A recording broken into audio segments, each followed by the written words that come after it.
Chickenwood studio. Greetings from take 2 so far. Here's hoping I'll do better this time with the microphone situation. I did the whole thing in one shot, but I forgot about the things I was showing you, hitting the microphone. It was terrible. So I figured it would take less time to just redo everything than to try and edit out and figure out how to knock out the sound and voice over, and I don't have the time to build my skills in that department today. So hello from the Northeast, which is under a beautiful blanket of snow today. We've had a few big snowstorms in last week, and today it's still snowing. It's beautiful out there. Maybe I'll be able to tuck in some photos or some video of my little walk outside this morning. I enjoy it. As you all know, I'm a fan. I'm okay with it. I know it's not going to last much longer. It's going to warm up soon, and all the beautiful white landscapes will be gone for another year. And just glad I can be home today to see it very much. So, hope you're all well. It's been a while since I did this, and it's just been a really busy season, strangely enough. Usually, I think that winter's going to slow down, and I have plans and goals for accomplishing things and working on things, and life happens, and so I didn't do any podcasts from, I don't know, remember, maybe around New Year's. Yikes. Anyway, I have some finished objects to share with you, some new projects on the go, and some items to share, some new yarns, and some fun plans, and I'm looking forward to catching up with you today. So I will start in on some finished things. I think that's what I did the first time through.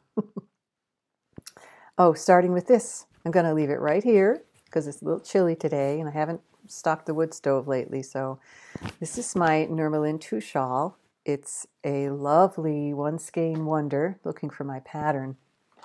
Here it is. It's by Heidi Allender. She's on Ravelry. There you go. And I did use yarn from On the Round in Rockland, Maine, from Rachel Jones in her Rising Tide colorway. I have shared this yarn with you several times in a few different examples because I couldn't settle on the right pattern for it, but I finally did.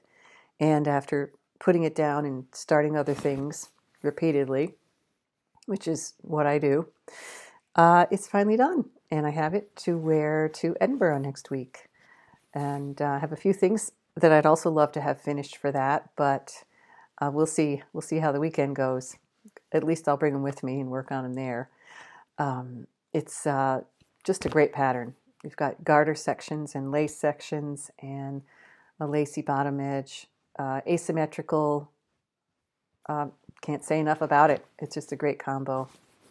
So I hope if you're interested, you can find it and make one for yourself. Next up is some mittens. I have 2 pair I finished recently.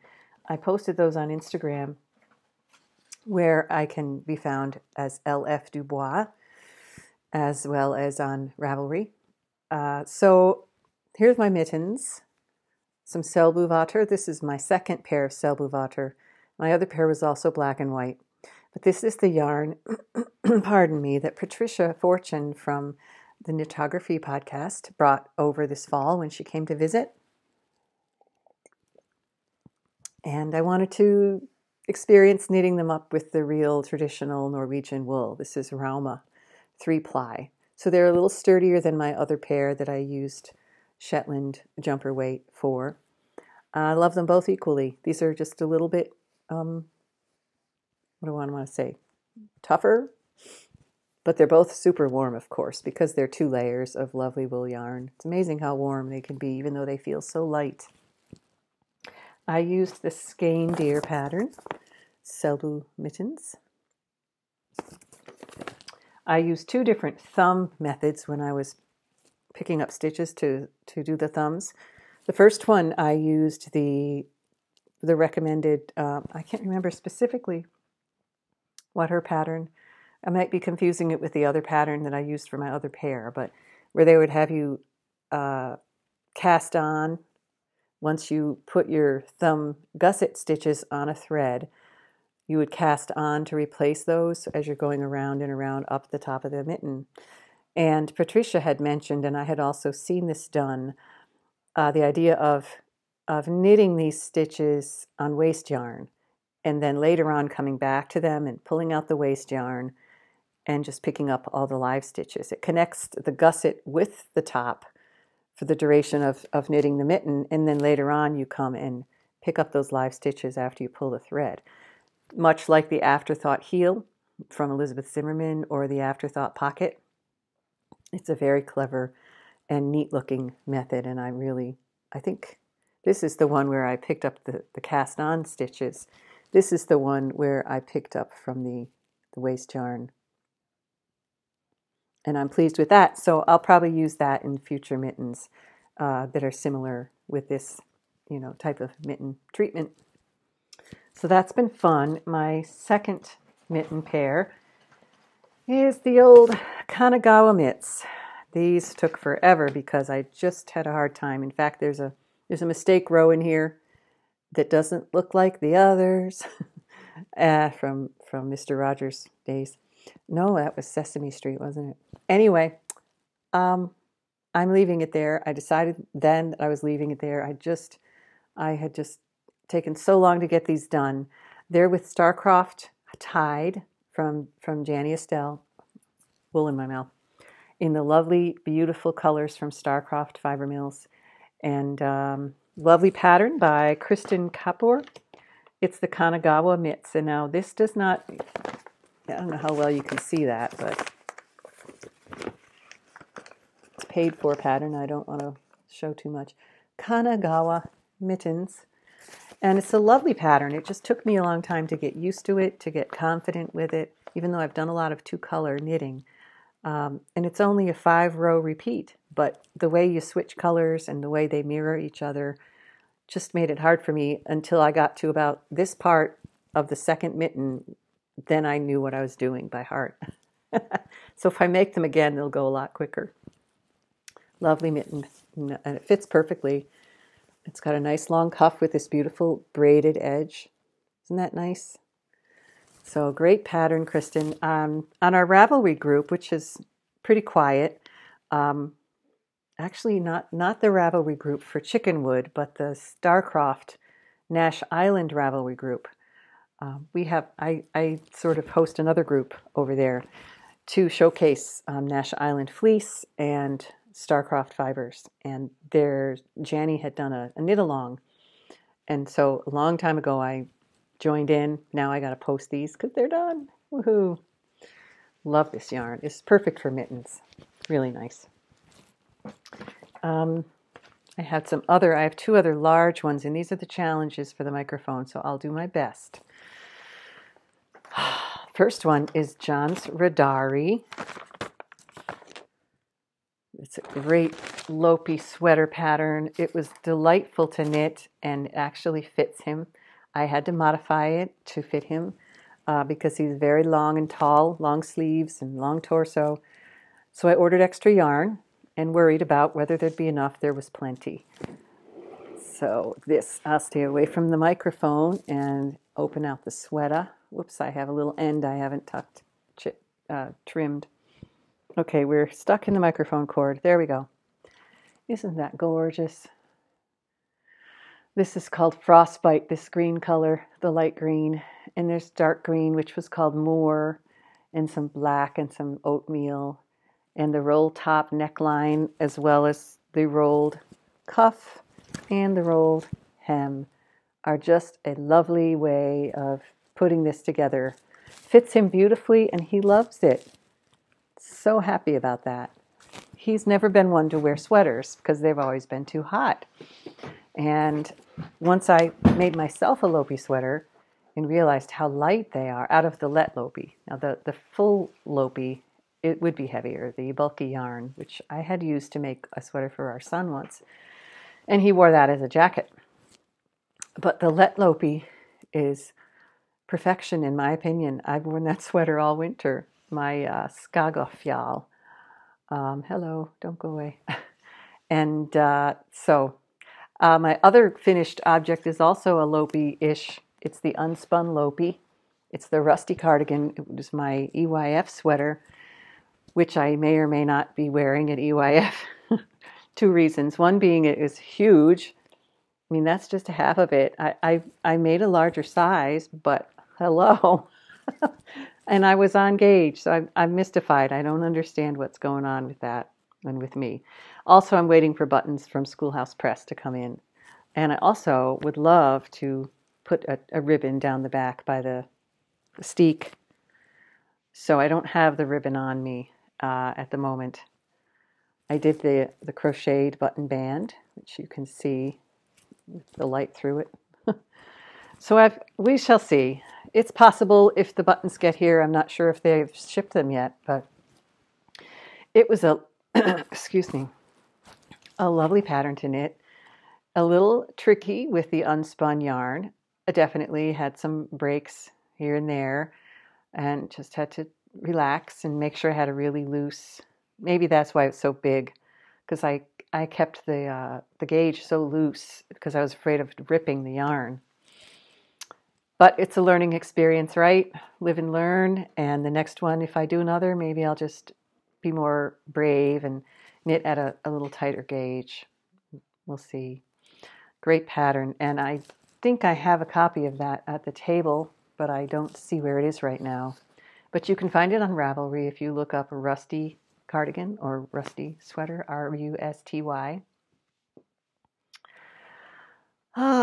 Other finished objects. Oh, one other special one. This one I started 3.5 years ago when I got back from Shetland. It's the Peat Hill waistcoat. It's from this book, which I picked up over there. I had my local shipping store do this binding on it so I could lay it flat. And I did a couple modifications. I didn't want the curved front, so I just did straight corners. Let's see if I can show you this by folding it in half. I just did straight corners down at the bottom of the front. And they're great for me. And then I just use a clasp or actually I have a kilt pin I'm going to hold it together with it at the V-neck. And it's lovely. Also, the steek still could use a ribbon or something. I did have one tricky part which I had not thought of while I was doing it, and that was this turn on the border around the V-neck. I really should have increased here, which I learned from Elizabeth Zimmerman and Meg Swanson ages ago on a corner, how to do a little corner, do some increases to make it go flat around that curve. And I was so bent on getting the thing done that I didn't even entertain the idea. And I figured, I think it's seed stitch. It's seed stitch. It'll stretch. It won't matter. And it's working out okay, but the perfectionist in me would rather that I knew design-wise what I needed to do.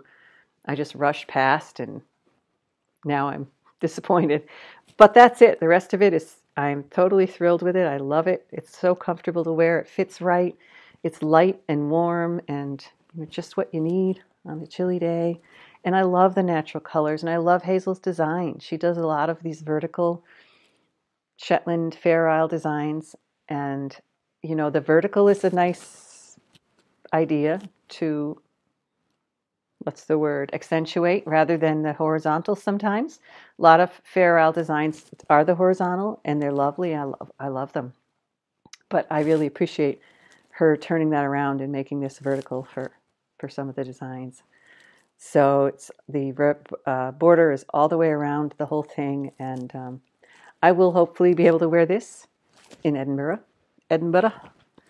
So that was very satisfying to be able to say that was done, because those old projects that hang around and sort of mock you from their little knitting bags, after a while they get on my nerves, and sometimes I just rip them out and put them away because they make me nuts. So some new things that I have on the go are, this is new.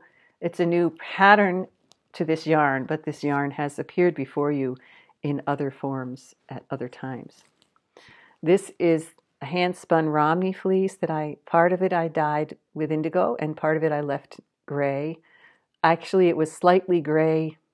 It was slightly dyed with indigo, but the dye didn't take that day, so it stayed gray. So I have a blue-gray, 2 strands, one blue, one gray, running together, making this marled,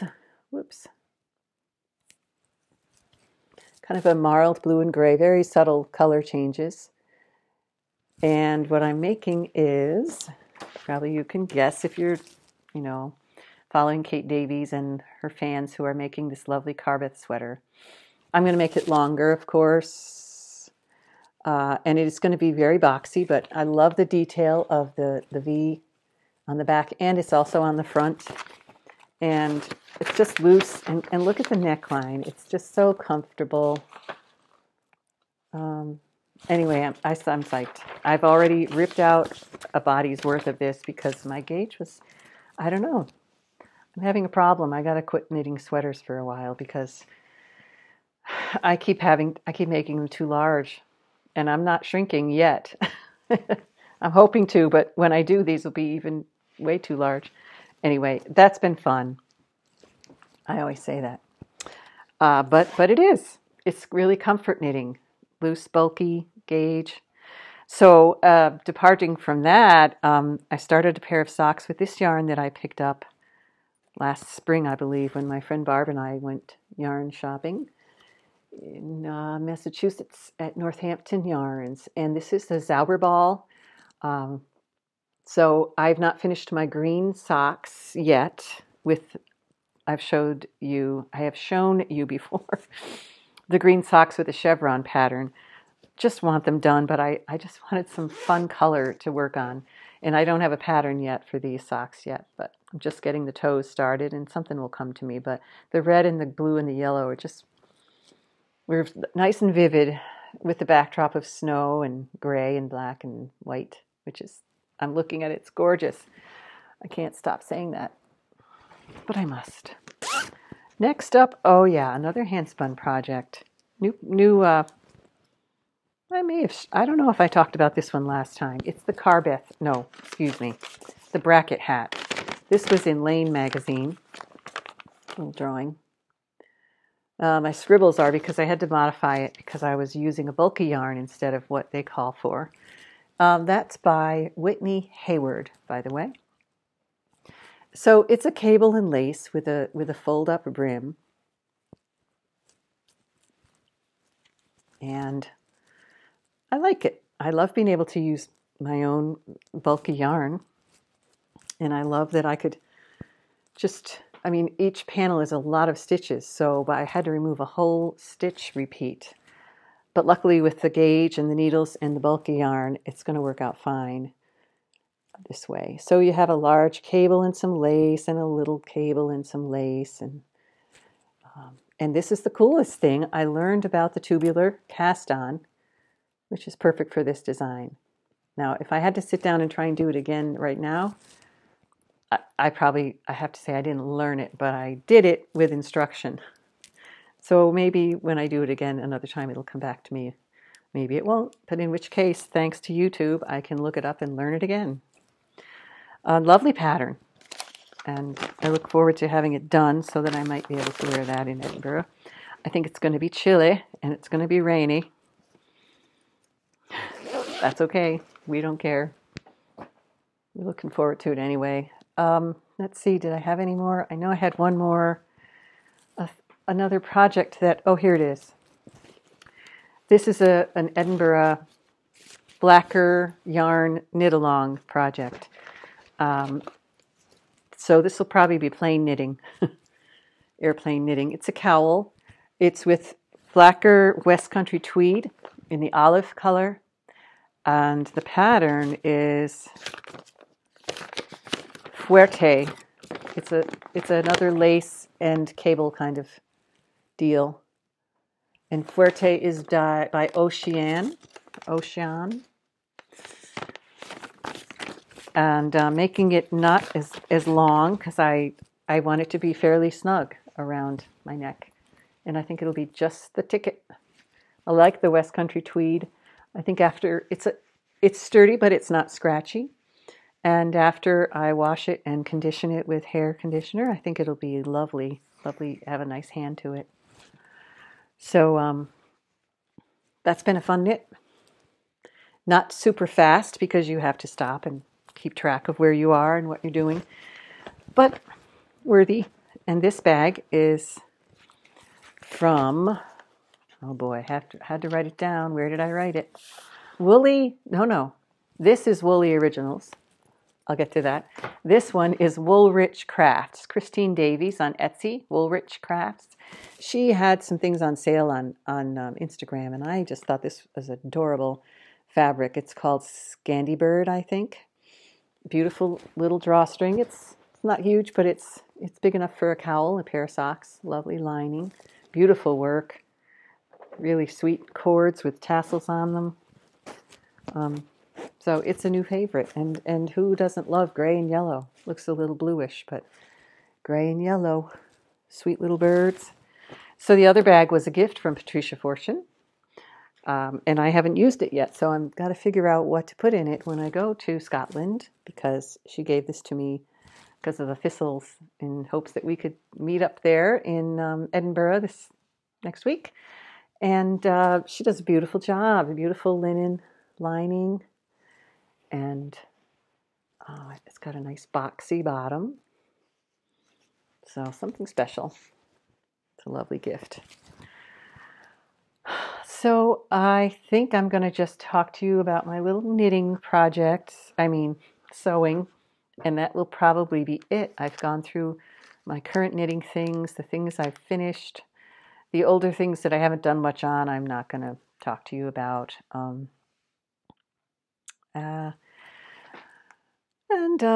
Anyway, I'll jump right in.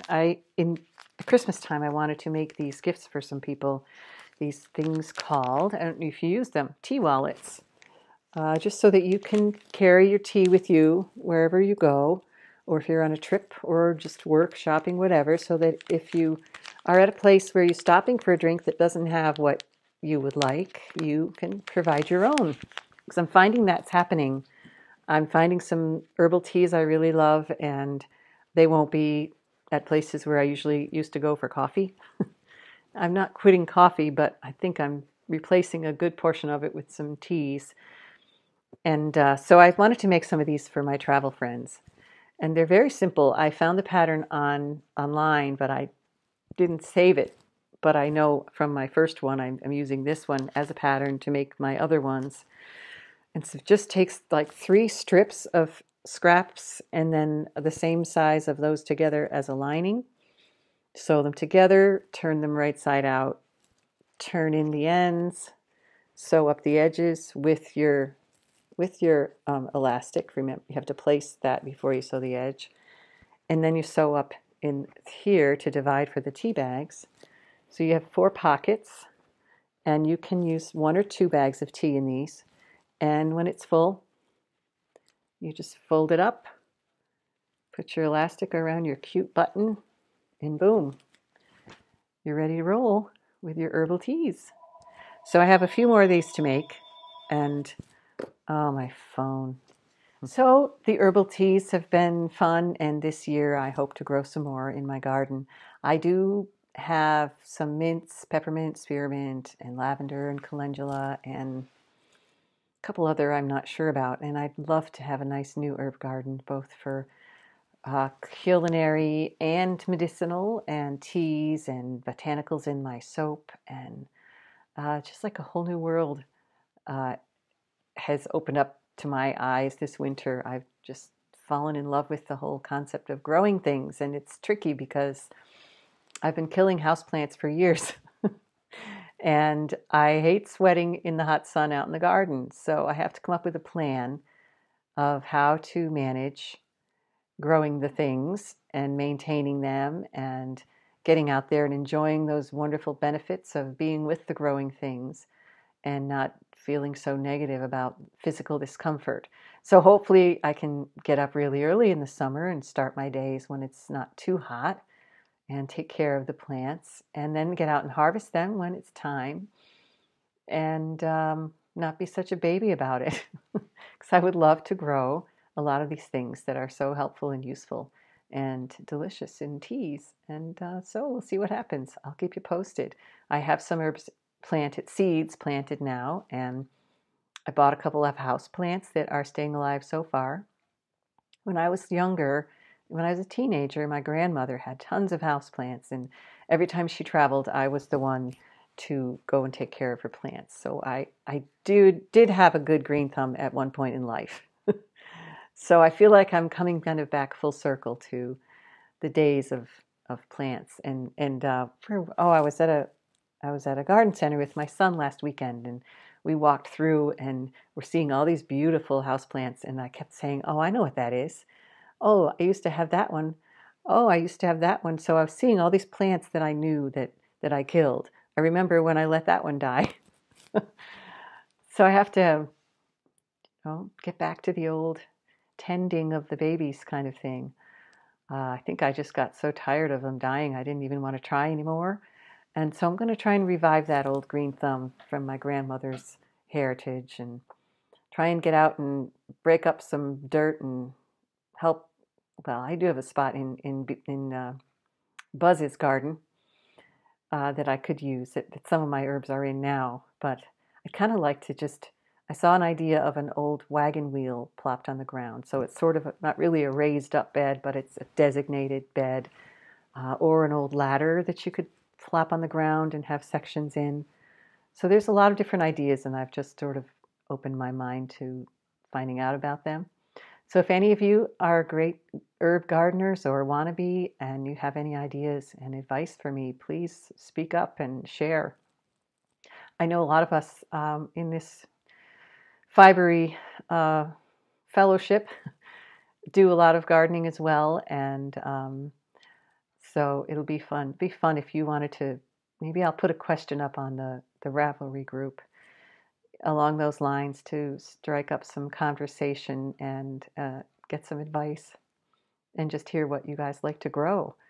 Because I used to grow dye plants too. I've grown indigo, and then a couple of years I grew it and never got out there and used it. And so I was like, I'm not doing that again. But I bought new seeds this year, so this would also maybe be another indigo year. Here's hoping. It's nice to say that while I'm looking out at crisp white snow, but we'll see how I feel in the heat and humidity of May. But by then all the seeds will be planted. I'll be committed. So I guess I'll sign off for now. If I've forgotten anything, I'll tuck it in later. I hope you're all well, and with you, I am anticipating the coming of spring and look forward to more birds singing and green things coming out of the ground. And I'm just thankful for the miracle of spring every year. It truly is amazing. And to live in an area where each season is so different is also a blessing, and I appreciate that. So here's to the new season. Take care, and I'll talk to you soon. Bye-bye.